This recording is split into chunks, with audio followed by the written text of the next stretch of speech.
Well, one of Australia's most popular athletes has announced his retirement, and I've got to say I rate him one of the best role models I've ever seen in my time covering sport.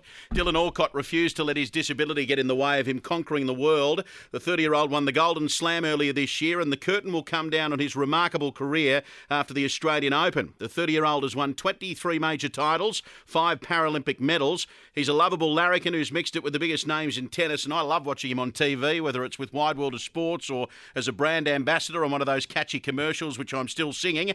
Dylan Alcott said earlier today being a good person is number one, a good family member, a good friend and partner, and being a good advocate for my community to change perceptions for people like me so they can live the lives they deserve to live. I think that pretty much sums up the man we're about to talk to, and he joins us on the line right now. G'day, Dylan. What a pump up. That's a beautiful introduction. Thank you, mate. It feels a little surreal that the news is out there, but I'm feeling really good. Well, mate, you deserve it, and I mean every word of it, what I said. I mean, it's obviously been riding on your mind for a little while, but what a great way to go out, mate. An Australian Open at Melbourne Park early next year. Oh, especially with everything that, Melbourne and the whole of Australia's been through. It's been tough times for everyone. It's going to be a real celebration, a real party, the Aussie Open, and I think it suits me perfectly to go out there, and I couldn't have finished my career at the US Open. It's not my home.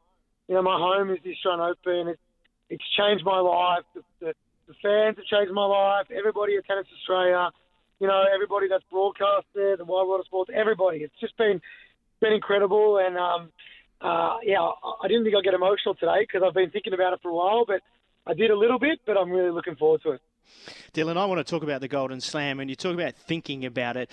We know how hard it is for anybody to do that. We saw Novak fall at that final hurdle in the men's singles final, and you had fallen previously in going for that slam at the US Open and under duress and pressure, and I remember talking to you. You said you learnt from that, but how hard was it to get through that final one? And maybe there was another point throughout the year where you thought, geez, I'm not sure if I'll get through that. Yeah, look, it was tough. As you said, I lost that opportunity to win the calendar Grand Slam in 2019, and I used to have an expectation on myself to win everything, because I thought I had to win everything to, get the recognition the same way as, say, yourself or Ash Barty to win one Grand Slam, right? Because in the back of my mind, my subconscious was telling me to be worthy, you got to win everything. So that used to put pressure on me. But, mate, I realised, somebody said to me before the gold medal, you've got the weight of the nation on your shoulders. And I remember thinking, you know what? I laughed and I said, I think Australia will survive if I lose. Hopefully my girlfriend will still love me, and hopefully Todd will still be mate, and we'll still talk. Maybe not, Todd. You got a pretty high level, but mate, without you, I wouldn't have an ad to be on. True. Mate, every ad I get, you get a gig, right? I'm gonna send you the invoice for those, by the way. What I did realise is, I really, really wanted to win the Golden Slam, but if I didn't, I would have been okay. I really would have. And Todd, I know you had the same experience trying to win Roland Garros, the last one for you guys. The one where you thought you had no chance, you won it, right? Because you were relaxed and you enjoyed it. And I felt the same way. I would have been devastated if I didn't, but I just tried to remind myself how lucky I was to do my job, this year, to be able to travel the world when people are lining up at Centrelink, sick and whatever. I got to do what I loved. And I think that mindset's important. And I think that got me over the line. I've really changed the way I think about life, and I'm really, proud of what we achieved. And it's not me, mate. It's you. It's all of us, because everybody's bought into this journey of mine, and I really feel like we've done it all together. It's really important you say that, Dylan, because you're right, and Todd's played a role in this as well. But, I remember growing up and I didn't see too much wheelchair tennis. But now you turn on Channel 9 during an Australian Open, I get to see Dylan Alcott's final. So you've played a really big part in getting the publicity and the airtime for wheelchair tennis. So you're getting a whole different generation watching wheelchair tennis, and people with disability that say, hey, I can do what Dylan Alcott's doing. Yeah, and that's why I get out of bed every day. It's not to win Grand Slams, to change perception so people with disability live the lives they deserve to live. And, mate, when I played my first Aussie Open, Toddy, you remember, there was about 4 people there, and 3 of them were my family, and the other one was probably you. Like, no one, and the generations that came before me, the David Halls, the Dennis Toros, they didn't get the recognition they deserved because they were bloody legends. And I fully appreciate that I've been the lucky one, and I just want to lead the sport, all Paralympic sport, in a better spot for the next generation of young athletes to come. And that's not just me. That's when that's when I went up to Craig Tiley and said, mate, I want to play on Rod Laver. I think we can, sell tickets. And he's like, I'm going to back you. And we did it, when we went up and said, to Channel 9, let's put it live on TV for the final. And they did it.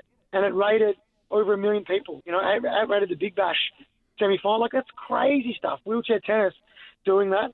Todd, there was a good commentator that day as well, wasn't there? Well, that was a story, because I remember you got put out there on one occasion to fill for a match that fell over, the highlight night match, and you did become the highlight, and I got thrown into commentary, and yes, I'd watched you play a ton, but I'd never commentated on a wheelie match. So all of a sudden, I'm having to talk wheelie tactics, and we got there, and I went and did further homework following that one. But yeah, that's the one that you were talking about. Hey, Dylan, I want to ask about motivating young people, because Mark, I want you to read that note that you got sent. Yeah, so Dylan, the last time I spoke to you on 2GB, I received an email from a listener, probably about half an hour later, and I want to share it with you and Todd, just to emphasise the importance of what you've done for people with a disability. Her name's Kerry. She lives in Sydney's West, and her 16-year-old son has cerebral palsy. Kerry wrote, Mark, Dylan Alcott has inspired my son more than you can imagine. We couldn't pull him away from computer games until the night he watched Dylan win the Australian Open.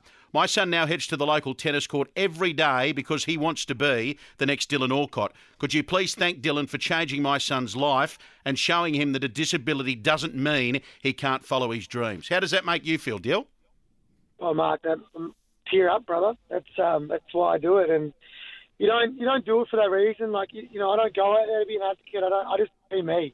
And I want that young guy just to be authentically himself, to be proud of who he is, to embrace his difference, to embrace his disability, right? And that's what I thought I couldn't do, because I was told, through unconscious bias and not lack of representation, that having a disability is a death sentence. Having a disability sucks.